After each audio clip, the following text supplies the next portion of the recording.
সবাইকে কিছুদিন আগে গেছিলাম আমার মাসির বাড়ি লক্ষ্মীকালী পুজোয়।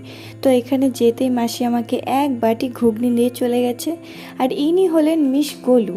ইনি চট করে সবার কাছে যান না, তাই আমি একটু দূর থেকেই ভিডিওটা করেছি। তারপরে আমার সব বড় বড় ফ্যানেরা আমার সাথে কথা বলতে এসেছিল। মানে আমরা সবাই মিলে বসে এখানে প্রচুর আড্ডা দিয়েছি সেদিন। মজা তো করছে। এই বিল্লু রানী কি সুন্দর চার হাত পা ছড়িয়ে বেশ গরমে মেঝের মধ্যে ঘুমাচ্ছে। আর বিকেলবেলায় আমি বসে বসে দেখছিলাম এখানে মুড়ি পুজো দিতে যাওয়া। মাসিদের এখানে একটা ব্যাপার আছে যে এখানে মুড়ি দিয়ে পুজো দেওয়া হয় মা কালীকে। আর ওই যে দেখছো মাথায় বড় বড় বস্তাগুলোর মধ্যে মুড়ি আছে, ওটাই পুজো হবে আর ফেরার সময় ওটাই প্রসাদ দেওয়া হবে। তারপর সন্ধেবেলা গেছিলাম রেডি হয়ে মেলায় ঘুরতে।